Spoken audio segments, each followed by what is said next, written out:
So a couple of weeks ago, I sat down with one of my students, Ryan, and filmed a case study with him. We spoke about his transformation getting into growth operating and how he went from running a landscaping business in England, dreading Mondays, to signing his first creator partnership in 2 weeks and generating $50,000 in cash collected in his first month with that creator live. His take at 20% revenue share was $10,000 in his first month. And since that video went out, I've had people messaging me asking the same question, which is essentially, okay, what was the actual system? What did you actually build? What changed to take that creator from $7,000 a month to $50,000 a month in 30 days? So that is exactly what this video is. I'm going to be breaking down the full 30-day build, what we found when we came on board, what we actually implemented, in what order and why. Everything that allowed Ryan to hit 10K in personal revenue in his first month as a growth operator. If you want the full story of Ryan's transformation and the personal side of it, that's in the previous video. This is going to be all about the system. Let's get into it. Okay, so this is the entire system behind what allowed Ryan to hit 10K in his first month growth operating. And just for you guys, I've broken it down into 7 phases to make it as easy as possible so you can follow along and replicate it with your own clients. Okay, phase number 1, and for this I want to specifically start by looking at where Ryan was before he got into growth operating, because I think having the full picture and having the full context to where he was actually at before he joined ScaleWise and before he got into growth operating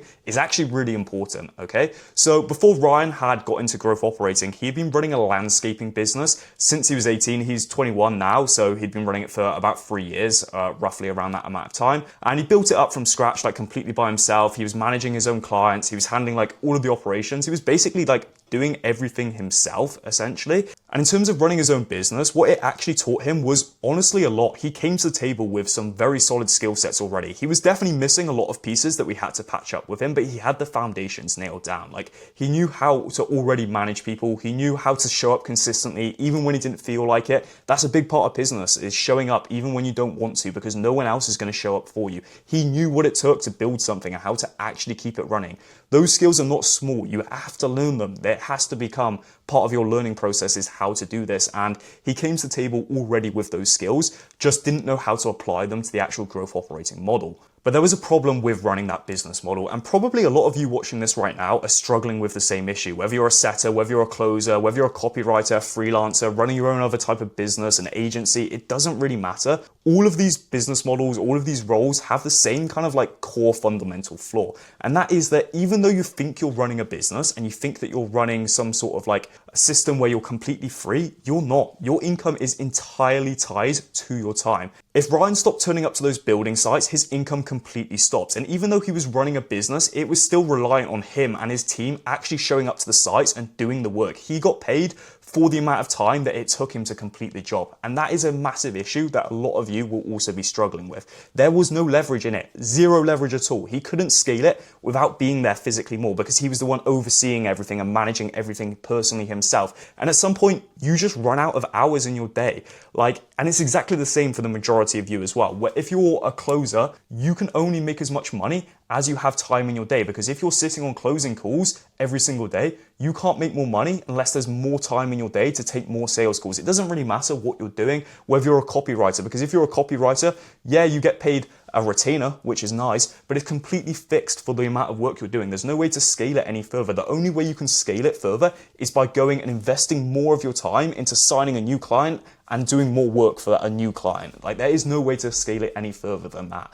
And a lot of you will be in the same position. And Ryan was literally a perfect example of this. When I sat down to film that interview and case study with him, he told me exactly how it felt, how he was waking up every day hating having to go to those building sites. By the end of his weekend, on Sundays, he was thinking about Monday and he was dreading it. It was affecting his mood. It was affecting his entire weekends. And he reached a point where he was just telling people he didn't have love for the game anymore. He didn't want to keep doing it. He wanted to change something completely up. And Ryan wasn't lazy. He wasn't unmotivated. The skills were absolutely there. What he was missing was a vehicle that actually let those skills compound and scale without his physical presence being the only thing keeping everything alive. That is essentially what brought him to growth operating. He was sick of being stuck, being the person that was driving everything forward. Everything was reliant on him. And if he didn't keep on investing more of his hours, then his business wasn't going to grow and he wasn't going to keep making money and his income would go completely to zero. So now we all understand where Ryan was actually at before he got into growth operating. I now want to break down why growth operating actually made sense for Ryan. And before I dive into what actually happened inside of the program and what we actually built, I want to specifically cover this because I think it will apply to a lot of you watching this video as well, like how to actually decide what the right vehicle is for you. So I'm going to be breaking down why specifically growth operating was the right vehicle for Ryan. So just to give you the context, growth operating at its core is this. You find a creator or a coach who already has an audience, but just isn't monetizing it properly. You come in and build the entire revenue side of their business for them. The offer, the funnel, the sales team, the content strategy, you build basically all of it. And instead of charging a fixed retainer or a fixed amount of money for the time it takes you to build that or for the time you're investing, instead, you take a percentage of everything that you generate together. So for everything you're building and all the value you're providing to a business, you actually get cut in on the results that you deliver for them. So if you know how to deliver excellent results, you're going to make a ton of money. If you're stuck on a retainer or on a fixed amount, you can't grow that. It doesn't matter how good of a result you deliver for that company, it won't grow any further. But when you're on revenue share, if you're generating that business a ton of money and you know how to deliver results, you in turn are going to make an absolute fortune running this model. That is the model, and it's the same model that over the past couple of years has allowed me to travel the world, run my business remotely, and build a future for myself that I genuinely didn't even know was possible. And what makes it completely different from what Ryan was actually doing or from any other typical online role is that your income is tied to results, not your time. And that's a really important difference to actually be able to recognize. When Ryan grew that creator's business, his own income grew with it. And that is simply because he knew how to deliver excellent results, and the vehicle he was in paid him for delivering excellent results and having high levels of value to be able to provide, and not the time that he actually invested into it.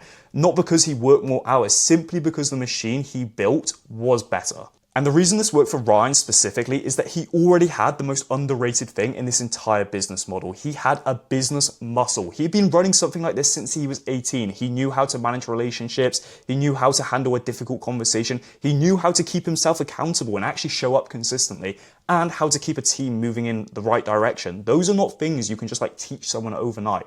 Ryan already had the foundations of them coming in. There was a slight gap still, but he already had a solid skill set coming to the table. What he was actually missing was the knowledge of how to apply those skills to something that actually scales. And that inside of ScaleWise is what we were able to give him. Not just the information, the actual systems, the CRM, the outreach frameworks, the contracts, all of it. And more importantly, the live support he needed every single step of the way. Now phase 3, the actual start of the 30-day build. I'm going to break down everything that we found with Ryan's creator when we came on board with them. So it took Ryan around 2 to 3 weeks to sign his first client, and actually the client's brand was pretty decent when we came on board with them. They had around 2 to 300k Instagram followers in the fitness niche, and I'm going to break down the full picture of essentially what that looked like. But the creator being in the fitness niche actually kind of makes this slightly more impressive. A lot of people consider fitness to actually be one of the more difficult niches to scale due to just how saturated it is and how much competition there is with inside the niche. So to give the full overview of where Ryan's client actually was when we came on board, they were doing around 7k a month. And this wasn't because they had a really bad offer or a bad audience. They genuinely had people engaging and following them and reaching out and saying they were interested in what we were saying. The problem was that almost none of it was actually converting into book calls. We had hundreds of DMs coming in. There were literally so many people saying they were interested and wanting to talk to us. But the problem was the pipeline from interested person in the DMs to an actual person sitting on a sales call ready to buy was basically non-existent. We had all of these DMs, but none of them were converting into actual sales calls that we could convert. And of the sales calls that were actually getting booked, the close rates were low, the show rates were also low, and the creator was personally handling everything himself, which meant they were basically splitting their time between making content, managing conversations in the DM, taking sales calls, doing the actual fulfillment as well. It's basically a recipe for doing everything at a surface level rather than doing anything properly. If you're trying to handle everything by yourself and you're trying to cover the entire business, you're essentially going to be covering all areas very poorly because you don't have enough time to go in the depths of everything. And that was really the starting point and where we had to build from. And from there, we took around 30 days, which I'm about to show you all of the infrastructure that we built. But within those 30 days, at the end of the next month, we were able to get to 50k in revenue. And that was from a pretty difficult starting position. When we came on board, there was really nothing built out. There was Honestly, a real lack of any structure at all. So what did we actually build in the first 30 days? And this is the part that all of you actually want to know, what we actually did, in what order and why. So let me walk you through it. So the first thing Ryan did with his client was actually market research. And the reason it was market research was that when we came on board with that client, what we found was that when we went into the data and we spoke to his audience, was we actually found that the offer and messaging weren't aligned with what the audience actually wanted. The way it was being positioned, the language we were using, the specific outcome being promised, none of it was speaking directly to the real pain points of the people watching the content and sending DMs. And that is why the close rates, they were so low. It wasn't because the sales process was broken. It was simply because the marketing was not bringing in the right people with the right expectations. So before we built anything, we rebuilt the offer positioning from the ground up. What transformations we were actually promising, who exactly it was for, what specific outcome they would expect, and the language we were going to use to communicate all of that. Because if your marketing is not speaking directly to the person on the other side of the screen, it doesn't matter how good your funnel is. Nothing is going to convert. Offer positioning, marketing angle, and your messaging is hands down the most important thing when it comes to growth operating. If you're not sending the right message, it's not going to be received properly. So after rebuilding the offer and adjusting the messaging, Ryan's next step was actually to implement a VSL funnel. And up until this point, the creator had been booking essentially all of their calls straight through the DMs. Someone would send a message, there would be a conversation, and if it went well, a call would get booked. That was it. But there was no real actual funnel in place. And the problem with that as a primary source of all of your bookings is that it's completely inconsistent, it's not scalable, and it relies on whoever's in the DMs to actually be good at converting cold conversations. It is always going to be slow. And it means that you have no control over the quality or volume of leads entering your pipeline. So the first thing we actually did was we built a VSL funnel, a landing page with a video sales letter on it that did all of the selling before the actual sales call itself. The creator on camera speaking directly to the audience's pain points, explaining the offer, explaining the transformation, and giving a clear CTA to book a strategy call, essentially. And the reason we chose to implement this funnel was simple. We simply chose to implement it first because it's the fastest to get live, it's the fastest to build, and it's the fastest to actually start profiting from. Unlike a webinar or a free community funnel, which take like a considerable amount of time and a significant investment on your end from like a resources perspective of you as an actual business, you can get a VSL funnel up and running like within the first week. And that's what we did with Ryan's client. Ryan got his VSL funnel up and running within the first week, and we were able to relaunch essentially entirely through this new funnel. So now that we had market research telling us exactly who we were speaking to, we had a repositioned offer around what the audience actually wanted, and a VSL funnel live ready to push traffic into,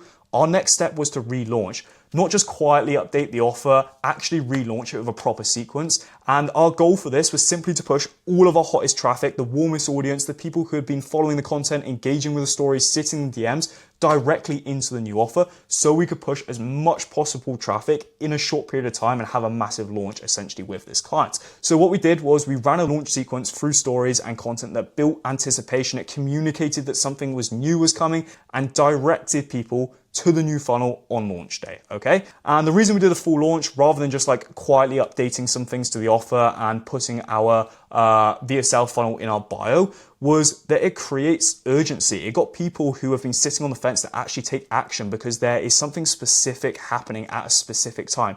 And when you have an audience that already knows and trusts that creator, the warmth converts very well when it's activated properly. So after we had that underway, we actually moved on to step 4, which was removing the offer from the sales process, and to be honest, from as much of the overall process as we possibly could do. And this is something that honestly, initially a lot of creators push back on, but it is one of the highest leverage moves you can make for the overall business. At the same time, the launch sequence was going live, we completely removed the creator from the sales process. Before we came on board, the creator was taking their own sales calls, and that sounds fine. You think actually, when you think about it, it sounds kind of good. You're like, oh, the creator knows their offer really well. They know how to speak to their audience. They're going to convert really well. So it sounds like a good thing.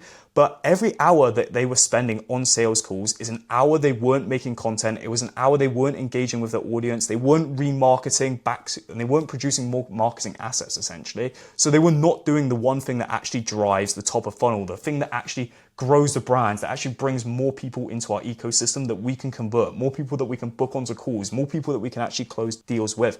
And a big part of sales management is actually being able to manage your closers and manage your sales team. And when you're managing the offer owner specifically, you're putting them in a position where you have to be harsh on them. You have to keep them accountable. You have to give them direct feedback. And often that isn't necessarily that easy to hear. And you never want to be in a position with your client where you're basically like being hard on them, you're keeping them accountable. That's just like really not a position that you can be in. You can't give them the same level of direct criticism on how they can improve their closing, on how to become a better closer, the same way as you could with an actual sales rep. And it's a difficult conversation, and simply just their time is more worthy elsewhere. So what Ryan decided to do was he decided to bring in a dedicated setter and a dedicated closer. The setter's job was simple. It was simply just to reach out to everybody who opted in, everyone who messaged us, qualify them, and then book them onto the calendar, essentially. The closer's job, once again, very straightforward and simple. The closer's job is to take those calls and to actually convert them. And the creator's only job from essentially this point forward was to make content, show up for the audience, and be the face of the brand. Because the one thing that you cannot replace the creator with, you can't replace them with someone else, you can't replace them with an automation, is their own brand and actually being the face of that brand and creating all of the marketing assets. You still need them to be the face of the brand. So what it did was it freed up a massive amount of their time, their mental energy, which meant that we could actually build like proper sales operations with real accountability, real KPI tracking, and like proper feedback loops. When you have a real sales team, you can review call recordings, you can give direct criticism, you can run like weekly performance reviews and actually improve the numbers over the time. None of that is possible when it's the closer that's actually taking the sales call, mainly because they're all over the place. Like often it's hard to keep them accountable and you just really can't run it like an actual sales team. So once we had a dialed sales system and the sales team were actually in place, the next thing we focused on was what happened between someone booking a call and the call actually starting itself. And this is one of the most underrated parts of it, like any sales operations essentially. And it's something that like honestly, majority of operators just don't do enough of and they don't fully understand it. The prospect books a call, then what? In most cases, nothing really happens. They just turn up on the day cold, like they've forgotten half the stuff that was talked about in the VSL or for why they actually booked in the first place. So what we actually did was we built out a full pre-call education system. When someone books a call with us, they were directed to an education page that did 4 specific things before they ever got on the phone with the closer. First, what it did was it broke down the niche and the offer into simple terms, okay? Who it was actually for, what they were getting out of it, how the process works, so the closer isn't spending the first 15, 20 minutes of the call explaining the fundamentals, explaining why the business model is actually the right thing for them, why the offer is the right thing for them, okay? That's the first thing that we did on the education page. The second thing that we did was we showed as much social proof as we possibly could. Case studies, testimonials, real results from people that like had been through the system that we were teaching, so that the prospect already believes that it works before the call even starts. And the next thing that we did was we tried to pre-handle as many of our objections as we could. So we took all of our most common objections from the sales calls that the closer and that the offer owner before now had been taking or had been getting essentially. And what we did was we addressed all of that directly on the education page so that on the day of the call, we weren't going to get surprised by a random niche objection essentially. They were going to have all of them as well handled as we possibly could before the actual call itself. So by the time the closer gets on the call, the objections have essentially already been loosened. There's always going to be like a few objections still, but they're going to be a lot more loosened and they're going to come with a lot less reasons to not actually move forward. Okay, and the last thing that we focused on doing with this education page was creating urgency. We made it clear that spots were limited, that the offer was only open to certain people, and that there was a reason why they needed to act quickly. There was a reason why when they got on that call, they actually needed to make a decision and not just wait a few more weeks, a few more months. We actually wanted them getting on the call and taking action and starting with us basically. And all of this was supported through email marketing sequences as well. So from the moment we booked in, we essentially email marketed the hell out of them. And they started receiving emails from us that continued nurturing them. It reinforced the proof and it kept them engaged and excited about their upcoming call. And the impacts on our show rates were massive. Before we implemented this and before we came on board with the client, their show rates were absolutely diabolical. They were around like 40, 50%, which in sales terms is, for a warm audience, that is like really, really poor. Since implementing the system, we actually managed to get it up closer to the 70, 80% range, which was a drastic improvement. And a big part of why we were able to get so far with Ryan's clients, because we just improved the show rates that massively. Okay. When prospects like showed up on calls, they were already understanding the offer, they'd already seen the proof, they already felt that sense of urgency to move forward. The entire dynamic of the conversation was different, it was better, it was changed, and the close rates went up because of that. The calls itself were getting slightly shorter, they were getting cleaner, and the quality of the deals that we closed was so much better because we filtered out all of the complete like unserious buyers or people that could have maybe been like a hard close into a deal potentially. So we had better clients that we could get better results for, and an overall way better sales process with higher show rates, higher close rates. Okay, so now that we had everything else in place, the next step for us was implementing a free resource funnel, specifically lead magnets, okay? We had everything else dialed in, but what we specifically now needed was we needed more traffic. We needed more people to come through our top of funnel. We had a dialed system. We know, hey, if we deliver leads to our sales system and to our sales process, we're going to convert them because our offer is so dialed. Our whole process really well, like now converts essentially. But we just needed more traffic. And the simplest way to get more traffic is to run a form of free resource, okay? You're giving out free information. There's extremely high value. There's a ton of reason for people to want to opt in and get access to this information.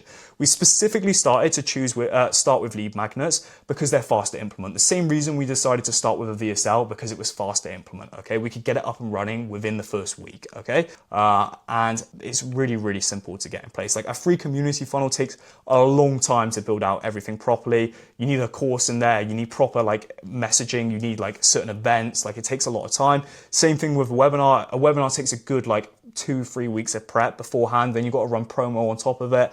So it really does drag essentially. And to really start scaling, you need to get a funnel in place as quickly as possible. And every time, like all the time that you spent like building a webinar funnel that takes you 3 weeks to build, you could have been making money with a lead magnet funnel, which took you a couple days to implement essentially.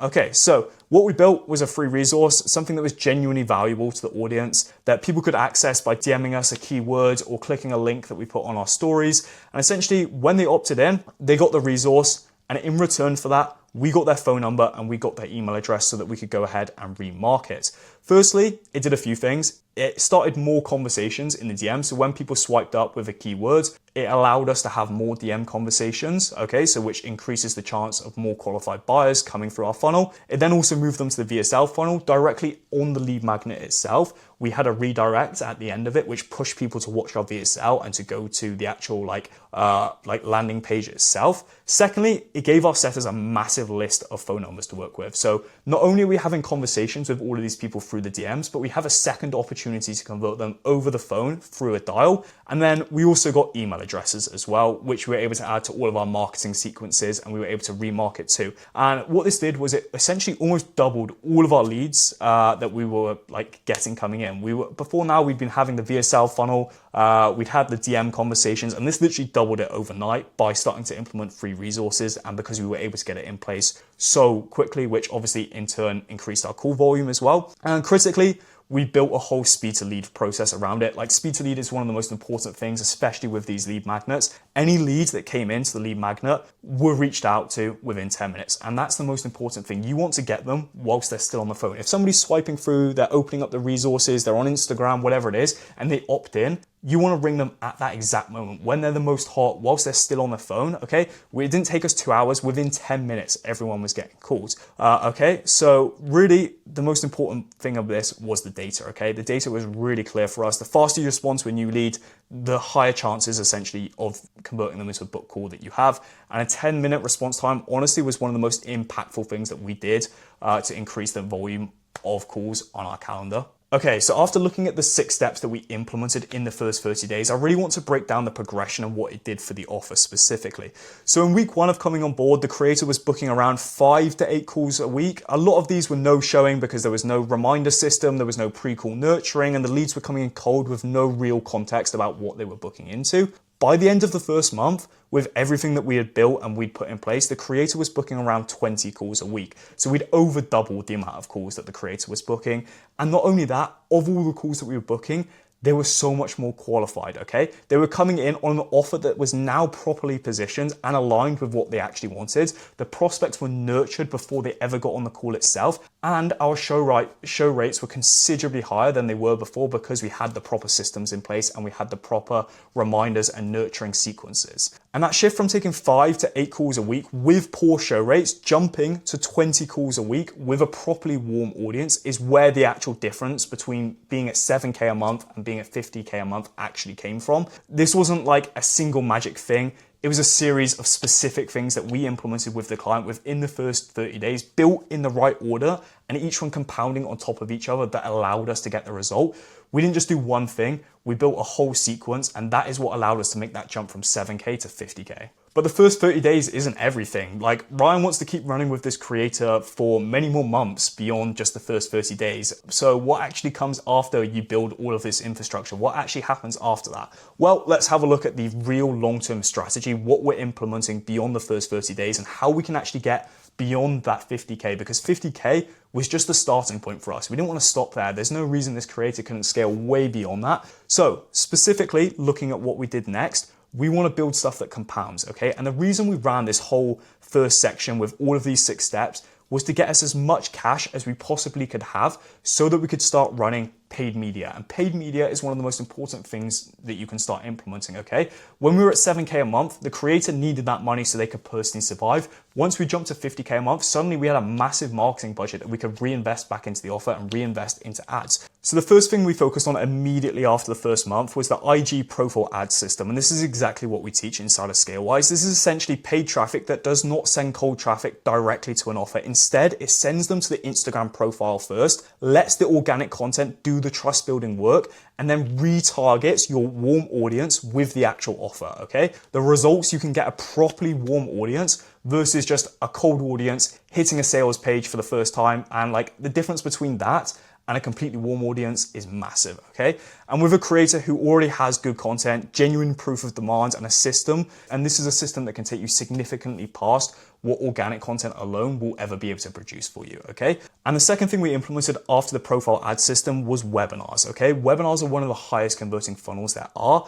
So we started running live webinars with our creator on a consistent basis. A webinar gives you the ability to present to a large number of warm leads all at the same time. It creates urgency and it converts at a very high rate where the audience is already being nurtured by the offer, and the offer is so dialed in that you can just give it to somebody over a 2-hour presentation. If somebody sits through 2 hours of straight value and of you selling them, they're going to be so nurtured by the end of it, okay? So if you were to run monthly webinars to your warm audience, it is one of the most reliable revenue spikes that you can do to grow your revenue essentially, because you can sweep up your entire warm pipeline of people. You can retarget back to those warm buyers, and you can push them all onto a live webinar and have a massive end month essentially, or a massive start to your month depending on when you want to run them. Actually, Ryan was running his every 2 weeks. He was running a warm webinar once a month, and then he was also running a cold webinar once a month as well. And the third thing that we did was we had a proper sales team feedback system. As the volume of calls started to scale, as the team was growing,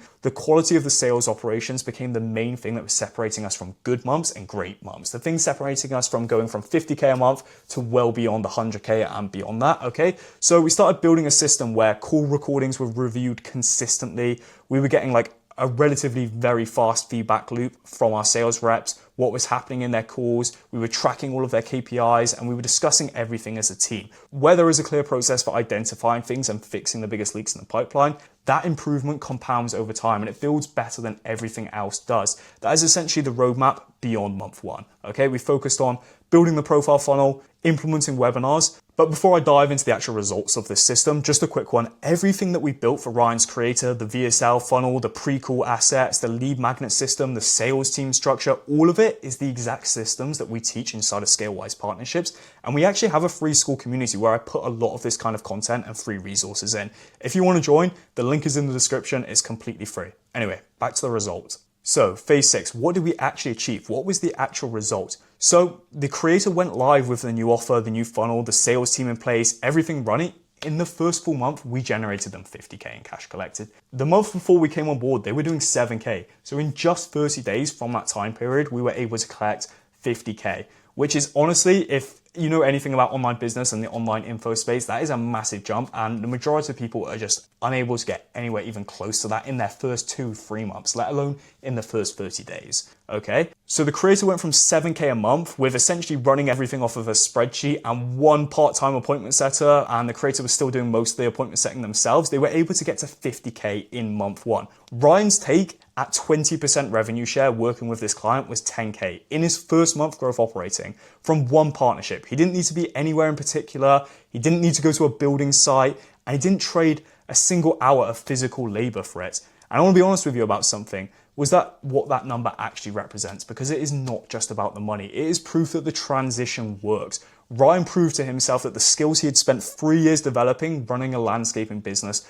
the business sense, the people management, the ability to show up and actually execute, those same skills were worth significantly more when he directed them and pointed them at the right model, okay? It is proof that the timeline is real. 2 to 3 weeks after Ryan came on board with us, he signed his first client, okay? And then from that point, there was 1 month of him working with that client that it took to generate 50K with them, okay? That is not a slow build. That is what happens when the right person finds the right system and actually sticks with it and follows it, okay? And it is proof that you do not need to be an excellent marketer. You do not need to be an excellent copywriter or someone who has been in the online space for years to make this work. You just need business sense, okay? You need a work ethic and you need the willingness to actually use the support available to you. Ryan had all 3, and in all honesty, most people watching this video already do too. So let's have a look at where Ryan is now. It's about 3 or 4 months since I first started working with Ryan, and here's exactly where he is. He has 3 active clients now. At the time of recording that case study with him, he had another 4 in the pipeline. I believe he's since then signed them. He's fully remotely operating his business from Southeast Asia. He went to Bali first, he went to Koh Samui. Actually, this is him in Marrakesh, Morocco. This is Bali over here. When I sat down and filmed that interview with him, we were in Koh Samui, Thailand. So he's been all over. He went from being stuck in England, working on building sites, to being able to run his business remotely from anywhere in the world whilst making the level of money he genuinely didn't even think was possible before now. So that creator from his first partnership, the fitness coach he took from 7K to 50K a month, just bought his dream car as well. With the results that Ryan was able to deliver for his client actually bought his dream car. That's incredible in the first month of working with Ryan. So you can say the creator was more than pleased to have been working with Ryan. And actually it was the creator himself who flew Ryan out to Bali. Ryan was going anyway, but the creator was like, hey, I'll fly you out. I'm gonna come out with you. I'm gonna have a great time out there. I'm gonna run this business up essentially even further. And that was after the first month of working together. So when I asked Ryan essentially what had changed, he said something I still think about, okay? And that is like, his whole life is different. Like, that is not life, this is life, okay? And what he's really talking about here is his life living in England, okay? Where he thought actually he had a lot of things going well for himself. He was running a business, but at the same time, he was tired. He was showing up to these sites every day. He didn't really want to be there, and he was dreading the thought of going to work. Now he operates his business remotely from wherever he wants, whenever he wants, works when he wants, and is on his own time, his own schedule, and has the income side of things unlocked as well. And I know that sounds like something you put in as kind of like a marketing video, but that is genuinely what he said. You can go back, watch the previous video where I sat down with Ryan and spoke about his whole transformation. And it makes sense when you understand the before and after. Before, he was waking up every day. And the thing is, the industry is going absolutely nowhere as well. The creator economy is growing, and year on year it's compounding, it's getting bigger. More people are entering the space. There are more creators than ever. There are more people that need growth operators, and there's never been so much demand for people with real skill sets and real value ready to provide to businesses who can make the money. And if you can make a business money, they're going to pay you very well in return for it. And there are now over 207 million content creators in the world today. So out of them, I'm sure you can find a very strong partnership to be able to work with. And 3 months, that was it. That is all the timeline that it took Ryan to go from being stuck in construction sites to essentially changing his life and working on his own terms. Okay, and now a final little bonus for you. I want to talk about what Ryan's story is actually showing you, okay? The first is that he had a business muscle, okay? It wasn't marketing experience, it wasn't a background in funnels or copywriting or sales. He just had the basic ability to manage people, handle pressure, show up consistently, and execute. He had built that over 3 years of running his own business, and it completely directly transferred into growth operating, okay? And the second is that he moved before he felt completely ready. And honestly, this is one of the things that I see holding the most people back. The students who close partnerships fast are almost the ones who reach out to a creator before the message feels perfect, before they know exactly what they're doing, who get on the call and have memorized every framework, okay? Who signs the deal and then goes out and they actually figure everything out as they go. They don't need to have a perfect knowledge to begin with. They just need to take action, get into their first partnership and work on it as they're actually working with that client. Anyway, moving before you feel ready, it's not reckless. It's just how this actually works. You learn as you go. I did the exact same thing when I first got into the space. I took on creators and I learned as I go. And honestly, that's what allowed me to get so far as well. And the third is that he actually used the support available to him. When something came up, he actually asked, he got on calls, he messaged on odd hours, he messaged me like middle of the night sometimes and he still got a reply, but he did not try to figure everything out from the very beginning. He understood that he needed to essentially learn as he went, and having direct access to us and having direct access to the right systems is what allowed him to essentially get so far, was because he utilized all of this correct support that he had available. Those three things together, the business sense, the willingness to move, and actually using the resources, was essentially the whole formula. And if you're watching this as a setter, a closer, a copywriter, a freelancer, or whoever you are, who essentially already makes money, but feels completely kind of like capped by the model you're in, Ryan's story isn't an outlier. It's just what happens